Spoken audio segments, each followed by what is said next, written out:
अरे भैया पैसा लेने का भी तरीका होता है ना, चेक ही से ले लिया। कैसे लिया जाता है चेक ही पैसा? से ले लिया। पैसा कैसे लिया जाता है? चेक ही से ले लिया। आज बता दीजिए। नहीं वही कह रहा हूँ, आप देखिए तरीका। एक सवाल और है। अब सनातन की परिभाषा पूछेंगे? नहीं कोई सनातन वनातन तो तो एक क्या श्लोक पूछ लिया जाए। सनातन वनातन से नफरत करने लगे हैं। शो था, हमने कहा हनुमान चालीसा सुना दीजिए। सुनाया कि नहीं पूरा? ये संस्कृत में हनुमान चालीसा सुनाकर चले गए थे। अपनी लाइब्रेरी पत्नी को घूमेगी। छोड़कर कौन भागता, जरा बता गोल दीजिए। गोल मुझे। जीतू आप पे मेरे ज्ञान लेने देते के बाद 2000 किससे किलोमीटर लिखवाया कौन था? छोड़ता, जरा बता दीजिए किससे मुझे। लिखो जितना अडानी गंबानी पता नहीं क्या क्या बोले जा रहे हैं। तोता का गर्दन दबाओ, शैतान मर जाएगा।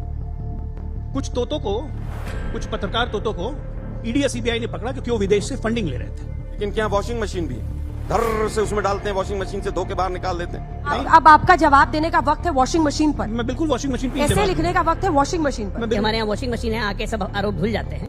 आपका एक वीडियो है सर, देख लेना सर। ये बताइए कि क्या वाकई राज्यों के चुनाव में 24 के पहले बीजेपी बैकफुट पर है क्या? ये बैकफुट क्या होता है हमने तो कभी देखा ही नहीं है। नहीं, हम तो फ्रंट फुट पे ही बैटिंग करने वाले लोग हैं, आज तक बैकफुट पे तो गए ही नहीं। ओ अच्छा, तो माननीय भूपेश, उनके नाम में पे है, तो भूपेश बघेल ने काम क्यों नहीं किया, कार्रवाई क्यों नहीं ये की? आपने नया उसका नहीं, अलग अलग कर दिया उनके उनका नाम। नाम है भाई भूपेश, पे है भूप, छोड़िए खैर उस पर नहीं चलते हैं। कुछ भी। अंजना जी आप तो बिहार से आती है ना, चारा घोटाला हमने सुना था, यहाँ एक और इनोवेशन हुआ है, यहाँ हो गया गोबर घोटाला। जो चारा के बाद गोबर निकलता है ना, उसमें से भी घोटाला हो गया। तो इन्होंने दिया गोबर घोटाला, गोधान घोटाला, तो घोटाले पे घोटाला, घोटाले पे घोटाला। और उसके बाद भी चाहती है कि छत्तीसगढ़ की जनता इनको फिर से मौका दे। तुमसे ना हो पाएगा। आलोक जी, आपके पास आते हुए भूपेश बघेल साहब छत्तीसगढ़ मॉडल की बात कर रहे हैं और आपको कह रहे हैं कि गुजरात मॉडल से बेटर छत्तीसगढ़ मॉडल है। उधर प्रधानमंत्री के चेहरे पर ही जाहिर है वो फिर से चुनाव लड़ रहे हैं। पीएम ने कह दिया है कि कमल ही हमारा उम्मीदवार है। ऐसे में कैसे बेहतर है आपका मॉडल, और क्या छत्तीसगढ़ मॉडल, क्योंकि वो तो घोटाले गिरा रहे हैं, वो कह रहे हैं आपने चारा से आगे इनोवेशन करते हुए गोबर घोटाला तक कर दिया। रुक तेरे को बताते थे। कांग्रेस की प्रखर प्रवक्ता आलोक शर्मा और बीजेपी की नई प्रवक्ता अजय आलोक के साथ हुई तीखी बहस। भाजपा की इस दोगला और नौटंकीबाज प्रवक्ता को कांग्रेस प्रवक्ता ने लाइव डिबेट पर ही बख्या उधेरा। गोडी एंकर अंजुम कश्यप अपने आका की इस तरह से बेइज्जती होते देखकर वो भी आलोक शर्मा के बीच कूद पड़े। फिर आलोक शर्मा ने गोडी एंकर की भी लगाई क्लास। दरअसल ये डिबेट हो रहा था छत्तीसगढ़, मध्य प्रदेश, राजस्थान की चुनाव को लेकर। इस बहस पर कांग्रेस प्रवक्ता आलोक शर्मा ने जब मोदी जी की जन्म कुंडली निकाल दिया, तब अजय आलोक हुई गुस्सा और राहुल गांधी को लेकर निजी टिप्पणी करने लगा। फिर आलोक शर्मा ने भी मोदी जी को लेकर निजी टिप्पणी करने लगा। दोनों ही प्रवक्ताओं ने गुस्से में अपनी आपा खोकर विपक्षी पार्टी की नेताओं को लेकर करने लगा अपशब्द। गोडी एंकर अंजना और मोदी इन दोनों को रोकने के बजाय वो हंस कर मजा ले रहा था। भाजपा प्रवक्ता अजय आलोक की बातें सुनकर आप लोग अपनी हंसी नहीं रोक पाओगे। वो लाइव डिबेट पे ही ये समझा रहा था कि वो बेईमानी की पेशा कैसे लिया जाता है, और इसी डिबेट पर खुद ने ही स्वीकारा कि उन लोगों के पास एक वॉशिंग मशीन है जिसमें भ्रष्ट नेता अंदर जाकर पाक साफ होकर आते हैं। डिबेट बहुत ही मजेदार होने वाला है, लास्ट तक जरूर देखिएगा, क्योंकि गोडी एंकर अंजुम कश्यप सत्ता से नहीं विपक्ष की प्रवक्ताओं से सवाल करते हुए देखा गया, और इस एंकर की घटिया सवाल पर कैसे मुंह तोड़ जवाब दिया आलोक शर्मा।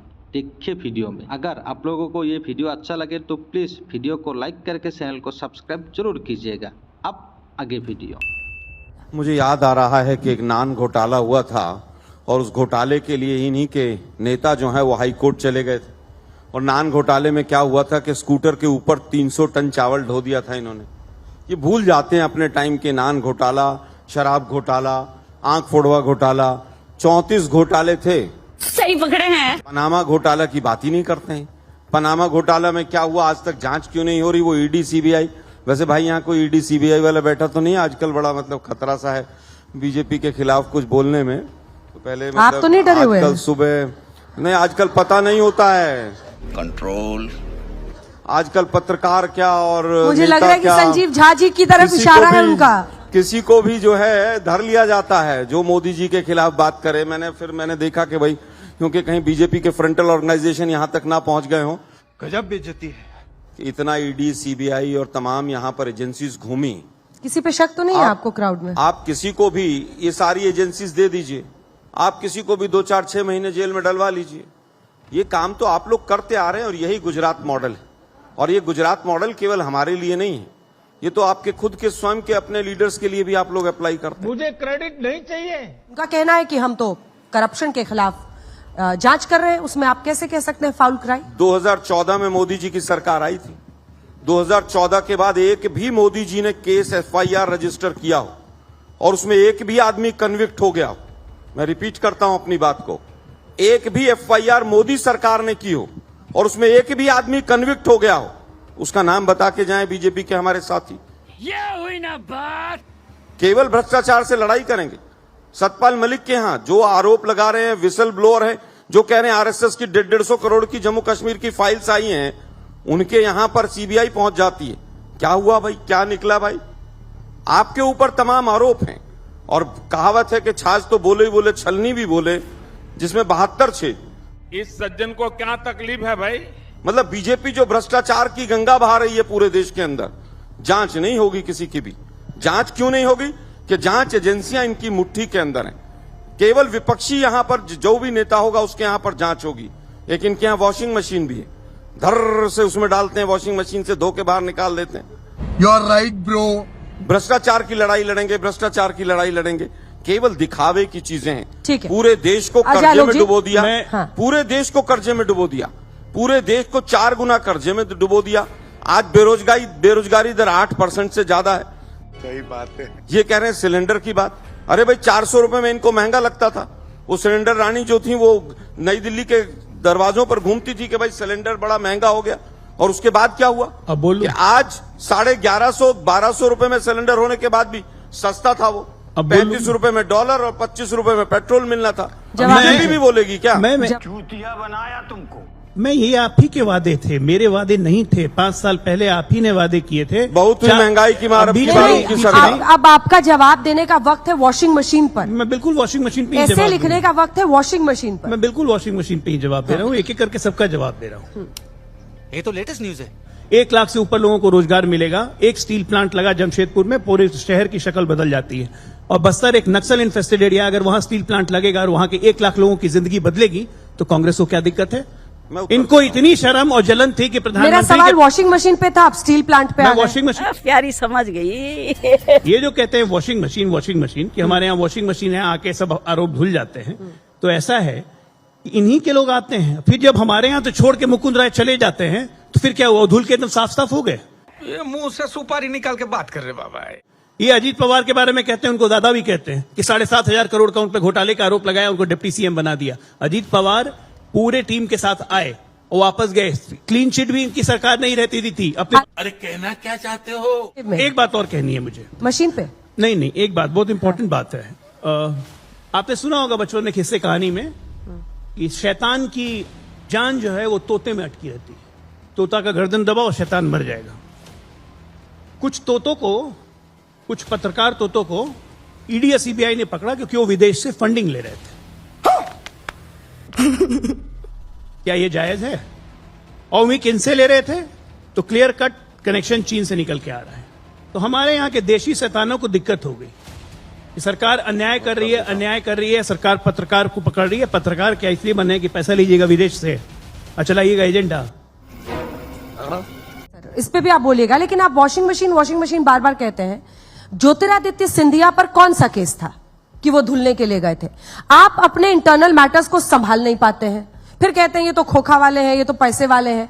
ये भी तो उनका दर्द था कि आपने उनकी मेहनत को नकारा, मुख्यमंत्री बना दिया कमलनाथ को, उनको कहा तुम पार्टी सेक्रेटरी बन के वहां दिल्ली में काम करो और अभी धूप में बाल पकाते रहो। अभी बता है भाई, अभी बता है। ये बात सवाल के उनके ऊपर कौन सा केस था और उनके महल के कितने घोटाले थे और जमीनों पर कितना कब्जा था, ये तो इन्हीं के वहां के सांसद थे, एक राज्यसभा के प्रभात झा जी।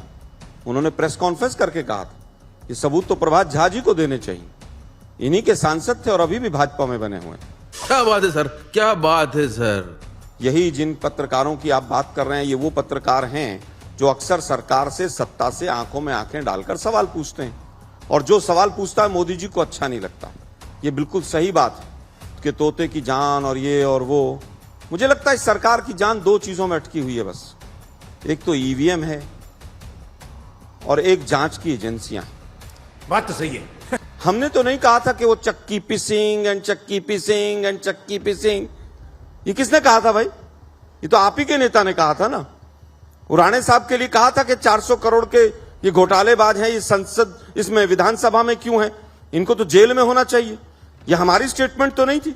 आप कुछ भी बोलो, ये नहीं सुनने वाला। हेमंत बिश्व शर्मा के खिलाफ सीडी हम तो नहीं लेकर आए थे, सीडी तो आप ही लाए थे। मोदी जी पहले दिन कहते हैं ये नेचुरली करप्ट पार्टी है एनसीपी, 71,000 करोड़ के घोटाले, भाइयों बहनों मित्रों। फिर अगले दिन कहते हैं कोई बात नहीं, सब ठीक है, चलता है, बीजेपी में आ जाओ, वॉशिंग मशीन का दर्शन करो और निकल जाओ।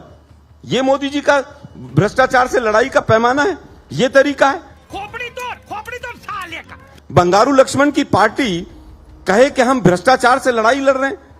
किस तरह से आपने आरबीआई से लेकर पूरा जिस तरह का भी पैसा जो हाथ लगा केवल पब्लिसिटी पे खर्च कर दिया, पैसा कहीं का लगाया कहीं। वाह मोदी जी, वाह वाह। गैर बीजेपी शासित राज्यों में जहां पत्रकारों के खिलाफ, क्योंकि वो वहां पर राज्य सरकारों के खिलाफ आवाज उठाते हैं, उनको जब जेल में डाला जाता है तब आप लोग क्यों चुप्पी साध लेते हैं? नहीं, ऐसा नहीं है, हम उसकी भी खिलाफत करते हैं। जेल में है लेकिन आप पत्रकार, देखिए, वहां आप नहीं बोलते सर कुछ। देखिए, मैं मुझे लगता है कि अगर सबसे ज्यादा कोई जेल में पत्रकारों को डाला तो यूपी में 100 से ज्यादा जर्नलिस्टों को केवल सवाल पूछने पर जेल में डाला गया। शाबाश बेटा। एक पत्रकार जो कहते थे कि मिड डे मील स्कीम में नमक से भोजन खाया जाता है, वो महीनों तक जेल में रहा बेचारा। एक पत्रकार केरल से चला, मथुरा में अरेस्ट हुआ, 2 साल तक जेल में रहा वो, और उसके बाद सुप्रीम कोर्ट की फटकार लगी, केवल उसने ये पूछा था कि हाथरस के कांड में क्या हुआ है। पूरे मीडिया में स्टोरी प्लांट की गई कि हाथरस जो था वो दंगे भड़काने के लिए था और 100 करोड़ रुपए विदेशों से आ गए। अच्छा आलोक जी सुनिए, बस हवा निकल गई। राहुल गांधी, सोनिया गांधी बेल पे क्यों है? मैं बताता हूं बेल पर क्यों है। आप मुझे किस मामले में बेल पे? मैं बताता हूं, मैं पूरा बताऊंगा, आप निश्चिंत रहिए, मैं डरूंगा नहीं, भागूंगा नहीं। कहां डरने की क्या बात? नहीं, मैं बताऊंगा ना पूरा। आपके पास जांच एजेंसियां हों और 11-11 साल तक आप प्रिलिमिनरी इंक्वायरी चलाते रहिए। समझ रहे हो आप? कोर्ट कहती है जांच एजेंसी से जांच करके दो, बिना जांच के मैं क्वेश्चन कैसे कर दूं? जांच एजेंसी इसलिए जांच नहीं करती है कि मामला खोखला है। अगर आपके अंदर हिम्मत है तो 11 साल में जांच पूरी करके उनको दोनों को सलाखों के पीछे क्यों नहीं भेजा? न्यायालय को आपने इतना कमजोर समझ लिया कि न्यायालय न्यायालय ने मामले को खोखला समझ लिया? 11 साल नहीं हुआ है सर, 9 साल हुआ है इनका। 2011 का केस है। 11 के बाद अब 111 बोलेंगे, आने वाले दिन में ही होने वाला है। और 11 साल हो गए हैं, प्रिलिमिनरी इंक्वायरी चल रही है। ये भगवान क्या जुल्म है। 11 में तो आपकी सरकार 5,500 करोड़। वो हमारे समय पे तो हमने मंत्रियों को भी भ्रष्टाचार के आरोप लगने पे बाहर कर दिया। हमारे अंदर नैतिकता थी। हम तो कह रहे हैं भाई अब तो आपकी सरकार है। नैतिकता तो इतनी थी कि प्रधानमंत्री मनमोहन सिंह कहते थे। मैं केवल ये कह रहा हूं अब तो भाई आपकी सरकार है, जांच एजेंसियां आपके पास हैं। नेशनल हेराल्ड में या किसी में भी कहीं पर कोई गलत चीज हुई है, ये बड़ी अच्छी बात कही आप। केस लटका दो, एक तलवार लटका दो भ्रष्टाचार का आरोप लगाकर, उसके बाद उसको खींचते रहो, जब जब चुनाव में पकाना हो चूल्हे पे चढ़ा दो। नहीं, उसके अलावा भी अडानी के ऊपर पार्लियामेंट में सवाल पूछते ही ठीक है, आपके फेवरेट टॉपिक पे भी समाप्त कर दो। राहुल जी के फेवरेट टॉपिक पे भी आएंगे, पहले इस पे जवाब। कितनी प्यारी बात करती है रे तू। क्या आप लोग पत्रकारों को पॉलिटिकल विच हंटिंग करते हैं? कोई पॉलिटिकल सवाल है भाई, कोई संजय सिंह को लेकर जो जांच हो रही है उसमें भी कह रहे हैं अरविंद केजरीवाल की कुछ मिला तो है नहीं। संजय सिंह के लिए दीपक चोपड़ा जो ऑफिशियल अप्रूवर बन गए हैं, सरकारी अप्रूवर, उन्होंने स्टेटमेंट दिया है कि संजय सिंह को 22 लाख रुपया अकाउंट के माध्यम से पेमेंट की गई है। संजय सिंह का बैंक अकाउंट खोला जा रहा है और संजय सिंह फरार है। कोई बात नहीं, हम तो चूतिए हैं। चेक अकाउंट से दिया दीपक चोपड़ा ने, उस पर जवाब नहीं देंगे, कहेंगे सरकार साजिश कर रही है। अरे भैया, पैसा लेने का भी तरीका होता है ना, चेक ही से ले लिया। कैसे लिया जाता है पैसा? चेक ही से ले लिया। पैसा कैसे लिया जाता है? चेक ही से ले लिया। आज बता दीजिए। नहीं, वही कह रहा हूँ, आप देखिए तरीका। ये डेस्परेशन है पैसा लेने का। तू समझा?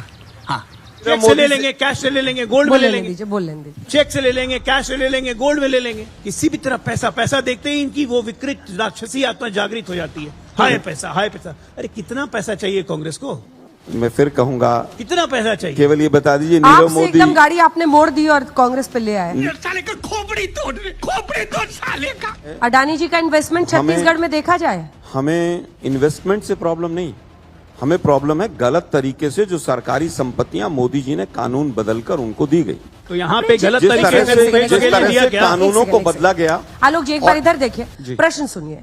जिसको आप लोगों ने देश का नेशनल विलेन बनाया, अडानी को, आप उसका इन्वेस्टमेंट कहते हैं कि आपके यहां करे तो इन्वेस्टमेंट, और यहां पर अगर करे तो गलत तरीके से उनको प्रोजेक्ट्स दे दिए गए। जली ना, तेरी भी जली ना। ये क्या नैतिकता की धुरी पर मतलब बिल्कुल ही पतन नहीं है कि आप खुद तो अपने राजस्थान में यहाँ पर आप उनका इन्वेस्टमेंट स्वीकार करते हैं, वाहवाही करते 10 हैं, एग्जाम्पल ऐसे हैं और फिर नेशनल विलेन बनाते हैं कि 10 एग्जाम्पल ऐसे हैं कि तमाम कंपनियों के यहाँ ईडी और सीबीआई की रेड पड़ती और पता चलता है कुछ दिन के बाद वो कंपनी अडानी ने खरीद ली। क्यों ऐसे आदमी का इन्वेस्टमेंट लेते हैं फिर? देखिए बात इन्वेस्टमेंट करने के लिए कोई भी स्वतंत्र है कहीं पर भी पूरे देश में।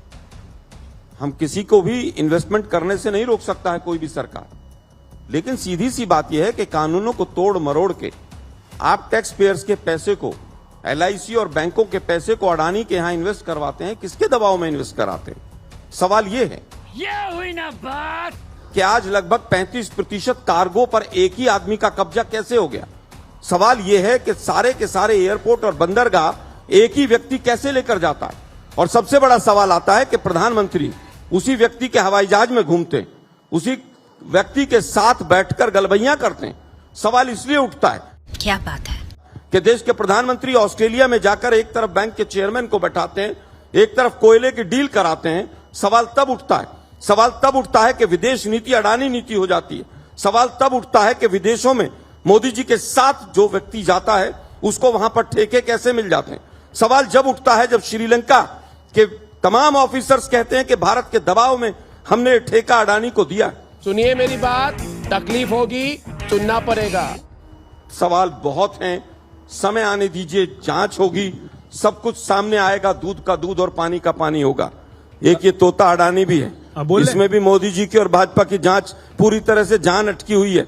अडानी पर बात करो तो बीजेपी ऐसे हो जाती है जैसे अडानी इनके दामाद श्री हो। अजय आलोक जी जवाब दीजिए। देखिए ये जो इतना अडानी गंबानी पता नहीं क्या क्या बोले जा रहे हैं, 2 लाइन की बात। अंबानी का नाम नहीं लेते आज, अंबानी का नाम आजकल गायब हो अडानी गया है। पे जवाब आजकल अडानी पे ही फोकस है ज्यादा, पता नहीं कैसे किसी को रखने लगता है अपने लिए।